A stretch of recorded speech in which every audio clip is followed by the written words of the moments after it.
Luke Thompson, the guy who plays Benedict Bridgerton on the massive Netflix hit Bridgerton, finally opened up a bit about what makes the upcoming fourth season feel so different from everything that came before it. He doesn't do a ton of interviews spilling tea on the show, so when he sat down for a chat with Vogue magazine and got asked straight up what stands out as the biggest change in season 4 compared to the first 3, fans were hyped to hear his take. Thompson plays Benedict, the second oldest Bridgerton brother, who's always been the artsy, free-spirited one in the family. In past seasons he's kind of floated around the edges of the main stories, flirting, painting, partying and dealing with his own identity stuff, but never fully taking center stage like his siblings did in their respective seasons.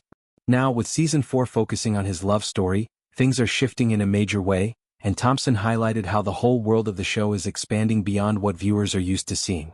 One of the key things he pointed out is how season 4 introduces this upstairs/downstairs dynamic for the first time in a real, meaningful way. If you've watched the earlier seasons, you know Bridgerton is all about the glittering high society world, the fancy balls, the elaborate gowns, the dramatic family names, the ton. That's what they call the elite social circle. Everything looks stunning, almost like a fairy tale, with wealth and privilege everywhere. But it's mostly from the perspective of the rich and powerful. The servants, the working class, the people who make that shiny world run? They're there in the background, but we don't get deep into their lives or see how the class divide really affects things emotionally.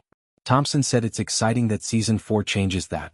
I think it's wonderful that we get an upstairs/downstairs element for the first time, he explained. This means the story is going to dig into different social levels, showing perspectives from people who aren't part of the Bridgerton-level wealth. It adds layers to the world building that make everything feel more real and grounded. Instead of just floating in this perfect, fantastical version of Regency-era London, the show starts exploring contrasts, how life looks different depending on where you stand in society.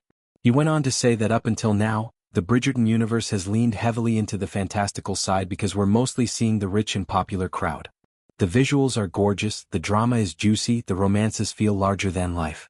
But by pulling back the curtain a little and showing a different version of that society, it grounds the whole thing. So hopefully the universe is expanding, Thompson added. That expansion isn't just about adding more characters or locations. It's about making the emotional stakes feel deeper and more relatable. When you start seeing how privilege and class affect relationships, choices, and even love itself, the story hits different. This ties perfectly into Benedict's own romance this season. Without spoiling too much for anyone who hasn't read the books or caught early details, the central couple's story revolves around balancing dreamy, almost magical romance with real-world challenges.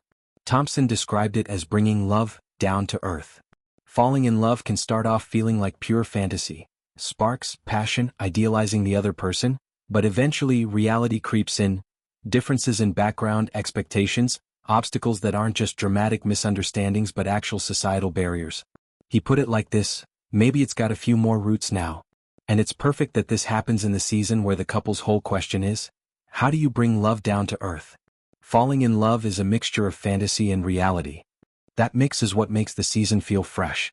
Previous seasons had their own flavors: Daphne and Simon's enemies to lovers tension, Anthony and Kate's slow burn rivalry, but Benedict's arc seems to lean into this idea of grounding fantasy in something more tangible.